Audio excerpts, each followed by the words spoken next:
that starting from scratch, I would figure out a low overhead service-based business.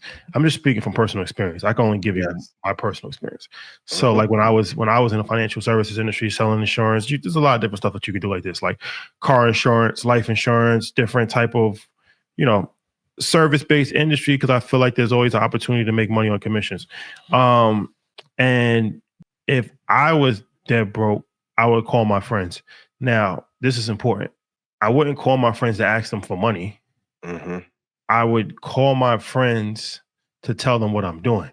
So when I started in financial services, I used to have it's called Project 100, where you list 100 people that you know. Everybody, your friend's parents, your kid you went to college with, somebody you played basketball with, everybody. This is your network of people, right? So I would reach out to every single person that I know and tell them what I'm doing and try to actually sell them products. Like I said, I mean, I can only speak for personal experience, what I actually did in real life.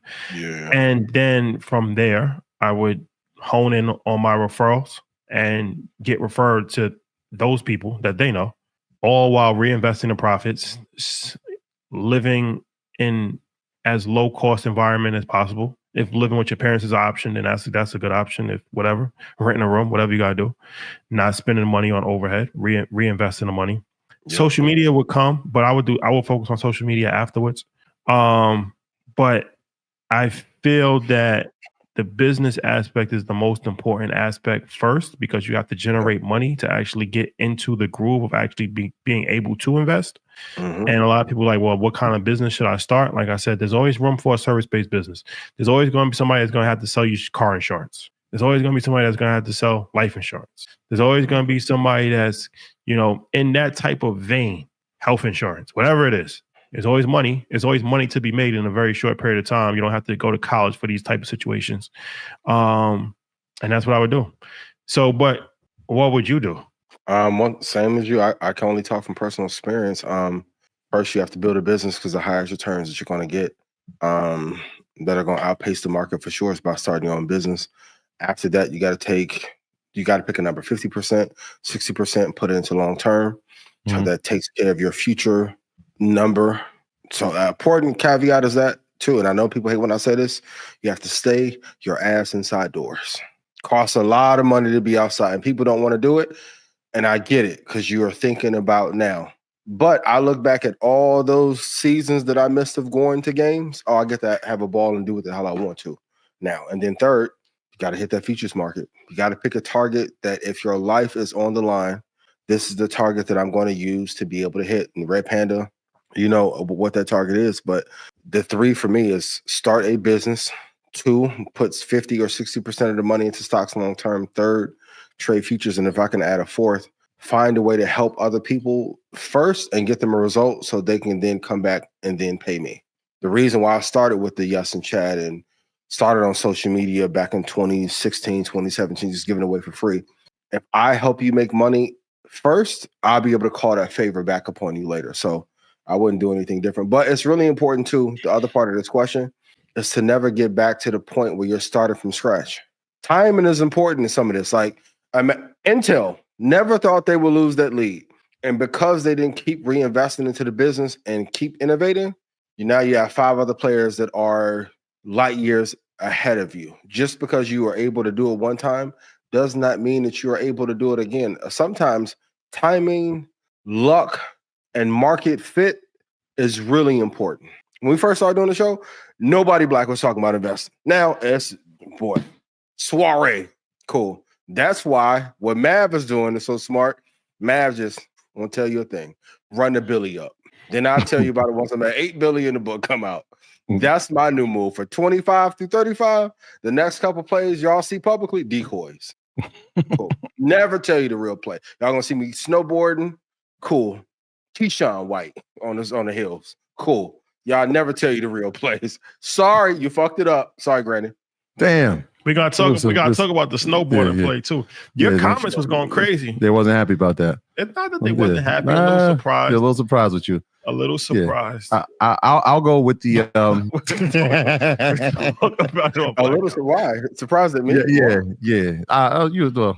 I'm happy. I was happy for you, my brother. So shout out to Edwin. Me and Edwin was both happy. Now you gotta pop on the show. Shout out to Edwin. That's I'll take the But if approach. I'm coach you too, on top of that, then speed matters in execution. That's all we talk about it here on Blackout, but what speed matters? Speed matters. What you mean? And a good investment. You mean like to lock something down? What you mean? Yeah, that's crazy. No, I'm Jackson. We'll go further in detail in Blackout. I was gonna say, right. If we're talking personal stories, like mine would be like find a job that you can create multiple streams from. And so, like, everybody hears the story of like, yo, I was a phys ed teacher, but before I was ever that, I was a hall monitor, bro. Like, I was the guy sitting in the hallway, reading books, telling kids to go to class, checking for hall passes. While I was doing that, I was a tutor, right? I'm trying to find another stream. While I was doing that, I was coaching, right? While I was doing that, I was running after-school programs. While I was doing that, I was running summer programs.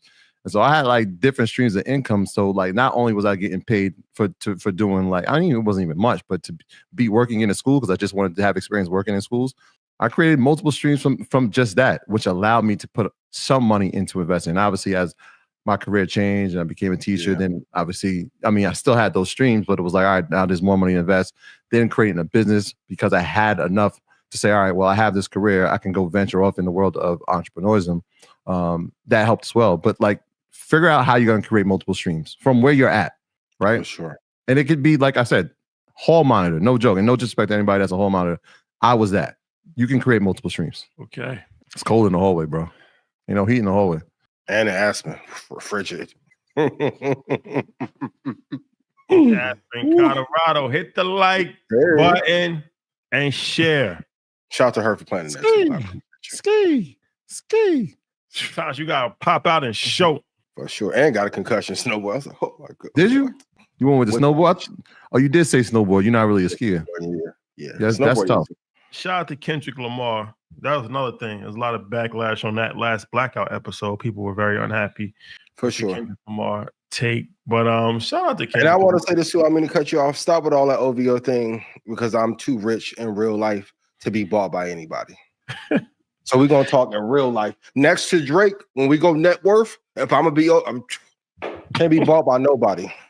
Y'all have sold y'all soul for less than the shit we've been offered. I promise you. Stop with that. But the problem is, in y'all real life, y'all don't go to bat for the people who in y'all real life like how I do, because he was cordial them a couple of times I ran into him. Drake was cordial to you? Yeah, and he's been cordial to y'all too. And y'all ran into him 4 or 5 times. Y'all ran into him. I've never ran into Drake. No. We ran into him. Don't do that. Cap. No, that's it. I'm leaving, man. Y'all gonna stop. Cap. He was cordial to us. Yeah. We met and it was cordial. We had a good time. Now he has some flaws and things. Man. He lost a battle, man. We can't just throw him away. He lost a battle. Yeah. But it's a good lesson. I think he's in my top 5. We got to talk about our top 5 too on Blackout. We got a lot to talk about on Blackout. But Drake's in my top 5 of ever in history of rap. Yeah. He's in my top 5. Kendrick Lamar. I think it's a good business lesson too. That's updated. We just updated that. We're gonna talk about, and Tupac has been Tupac has been removed. We're gonna talk about yo. It was an updated conversation. Shout out to our brother Sticks. It Sticks, man. He Tupac. Yeah. It's Sticks' fault. He over indexes on disrespect, and so we had an hour-long spirited conversation, and that was one of the revelations of the conversation. Kendrick hasn't been more disrespectful than Tupac was to Big. No, Kendrick. He was. Yeah, Kendrick the most disrespectful. It was. Kendrick the most disrespectful rapper in history. That's cap, yo. He told the boy to use some ayahuasca. Like he put his son. He made a whole verse to his son. Yeah, and then knock down Faith. What is we talking about? No, that's different. That happens. If she fuck CBJ, she'll fuck Tupac. We're not doing this. That happens. That happens. Sorry, Granny. Sorry, Granny. That's not as bad as Meet the Grams. What I will say, hey, they got some other information on you too that you need to. If you're gonna keep with the beef thing, you need to stop. Shout out to DJ Head. Shout out to you saw you paid for dinner at Tatiana's. Yeah. Shout out to Tatiana's.